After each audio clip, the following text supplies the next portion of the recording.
Hi guys, my name is Ace. On the cards today I've got a full Cold War settings video with some really useful tips and tricks, and also it's a bit of a follow-on video from my first one where we look at the secret effects of FOV.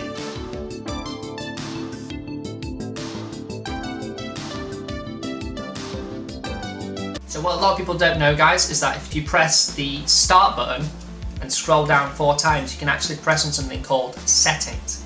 Now this enables you to change a lot of things about them, I'm kidding. So we'll start with controller. Sensitivity is going to be a video all of itself. I'm going to get an Elgato so I can actually do live comms a lot easier. So that's going to come then pretty soon. But for now I'll say I play on 8.5 1.1. That is not for everyone. I probably wouldn't even recommend it, but as a sub, it's what I'm using at the moment. It's sort of to do a lot with your field of view, and I'll get to that later in the video. But I know a lot of people play on like 6.6 times 1. You can really get away with quite a low one this year. Strafe speed isn't ridiculous. So I would say as long as you're not sort of lower than 3 or 4 with a decently wide FOV, it's going to be okay. And I wouldn't go higher than 8. Just to sort of further say about sensitivity, not many people really do look at sort of changing the multiplier. I couldn't recommend playing around with it enough. And what even less people know is that if you press select on your sensitivity, you can type in exactly what you want. So you can have like 1.09 or 1.08. It doesn't have to be in like 0.10s. I've changed mine so many times over the years trying to get the perfect one. Playing on just exactly 1 is kind of like, it's unlikely to be the right one for you. Like of all the sort of integers that it could be, why would it just happen to be 1?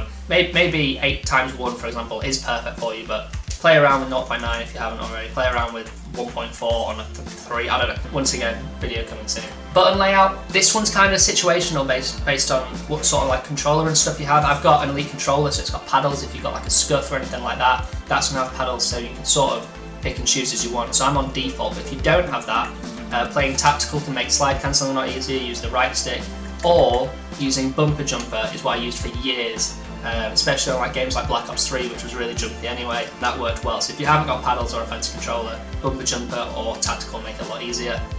Or you can play claw and get early onset arthritis. Those are your sort of 3 options. Flipped, I play on flipped. It's just extra sweaty to have basically bumpers in the triggers. Saves, I don't know, 10 milliseconds when you're pressing it. If you're on invert, you're a psychopath. Aim response curve type. So this one, dynamic for SMGs is what I really strongly recommend, or for flex players who use a bit of everything. If you just use an AR, probably use standard. I think quite a lot of pros kind of follow that suit as well. Linear, it kind of has a place. There are some people that do like it. I've tried it a bit.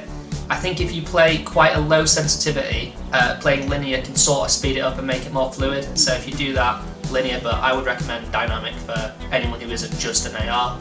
Controller vibration, if you have this on, you definitely need professional help. Target aim assist mode, okay, so we've got standard, legacy, precision and focusing. Last year, precision and focusing were pretty good actually, if you had like the right setup on it. So far this year I've not found anything that particularly works for it. I would stick to either standard or legacy. Legacy, in personal experience, I tested quite a lot. It's sort of, once again, it's smooth, and standard is a bit stickier. So if you're on a lower sens, again, looking at legacy can help like sort of speed it up and make it a bit more fluid as you're aiming at people. But because I play on 8 1.1, standard is kind of a must, otherwise I probably won't be able to hit anything. Aim down sight behavior, if you've got this on toggle, you need exercising.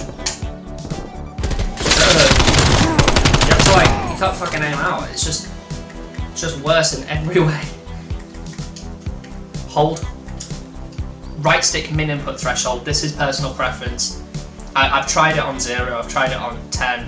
Just play around. If you do find that you think your sensitivity is a little bit fast or slow, if it's too fast, put it up a little bit. If it's too slow, put it down a little bit. I wouldn't really go higher than sort of 10. I played on 8 for a little bit, and then I've sort of between like 3 and 4. Do play around with it because you will feel it makes quite a big difference, just 1 point. Left stick max input threshold, this is a really useful tip. Doesn't really do what I thought it would do, or I think what most people think it does. Basically, it reduces, the lower you have it, the less you have to move your left stick for it to be the max left stick input. So for example, when you're strafing left and right, if you've got it on like 78 instead of 100, you have to do less of an input on your left and right stick, so it makes it a lot easier to strafe really well and have good movement. I did used to have it on like 30, but it was a little bit like too fidgety, too reactive. You can try it down there, but I found like 78, like I was getting that extra strafe and also not all over the shop. I'm not on ice skates. Auto Sprint is super useful this year. It's not quite as incredible as last year, but it's still really, really good. It's GA'd, so if you are trying to become a competitive player, then I guess you can't use it. Anyone who isn't doing that, I would really recommend you have a look at it. The slide cancels and slide to aiming is so much quicker than it's kind of humanly possible to do without. It sort of messes up your movement, except it doesn't once you get used to it. There's a way in which that you can have auto sprint on and your movement's still just as clean, and you also have auto sprint, and I'm going to do a video on that soon. But definitely have a look at putting that on, it's really, really good. Graphics! Colorblind modes. This is just a bit of fun. You can go a bit wild with this. I know some people play with like green health bars for enemies, which is certifiable, but they do stand out, so I kind of get it. One thing I would say is the ally color is really, really close to party color. So one thing you could do is make like your party colour yellow, just so you can see who your teammates are a lot easier. That would be the one thing I'd personally change here, but you know, go crazy. Brightness, I've got mine on 65. This is very sort of monitor screen dependent. Don't go too high because you actually won't be able to see if it's too bright. I think a lot of people play sort of 40 to 70 sort of range. Once again, very sort of monitor dependent. Ray tracing just makes the game look really nice. If you don't have a new gen console, I don't think it's an option though. Or if you've got a really slow PC, then maybe you don't turn it on, but it's just kind of aesthetic. Field of view. Field of view is super important. For anyone who's seen my first video, it's there. Basically, it acts like an extra multiplier in the same way doing this does to when you're ADS, how quick your sensitivity is. So if you're playing on 5 sensitivity times 1 and 80 FOV, that is a certain speed, and if you're playing on 120 FOV with those exact same settings, it's going to be way quicker, and I'll show you that now just as like full proof of how it works.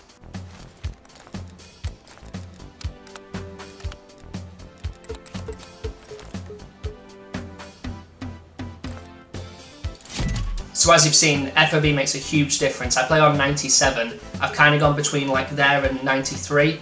But depending what setting you're on, what sensitivity you're on, you can change it. So I'm on 8, which is quite quick, especially 8 times 1.1. So if I was to be on 120 FOV, that would be way too quick for me. And I know a lot of people are on like 6 times 1 and like 117 FOV, which is really different to playing what your mate could be on 6 times 1, but 90 FOV. So just make sure you're not on something too crazy.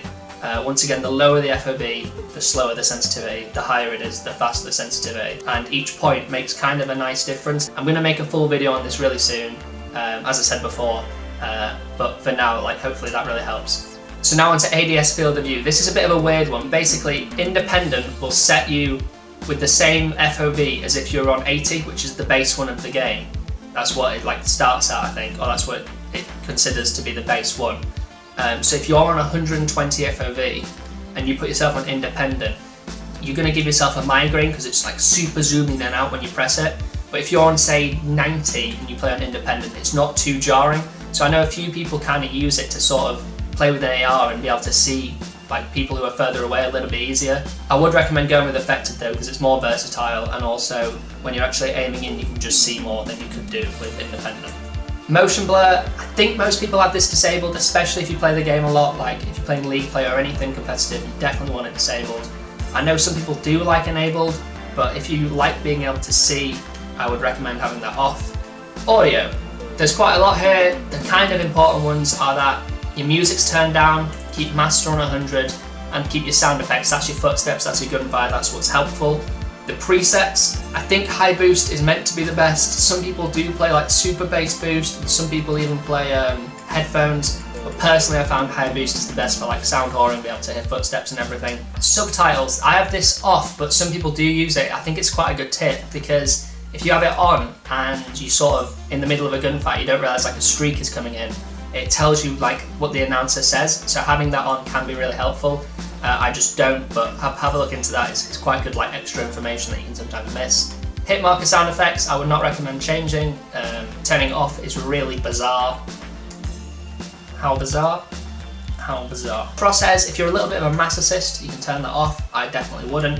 Hit marker visuals show all this stuff, I think is just pretty regular. Player names. This one personally helps me a lot. I don't know if this is just me being weird, but I find that like in a gunfight I read the gamer tag sometimes and I'm spending more time reading it than shooting. So I have it on icon only. It stops you getting like distracted, especially if there's someone in the lobby that's like killing you over and over again. You psych yourself out if you know it's them. So I just put it on icon only. Which as you can see is just a dot and it makes everyone feel the same basically. That's it for this week. Thank you so much for watching. Hopefully some of that was really helpful. As I say, full sensitivity videos are going to be coming soon. Live streaming is going to be coming soon. I'm moving and I'm going to be all set up. Some really fun content as well, like my Holding All the Aces news roundup, recapping big events from the month to esports and just other stories that you might not know. It's basically just a bit of a piss take, but hopefully you stick around and thank you very much for watching and good night.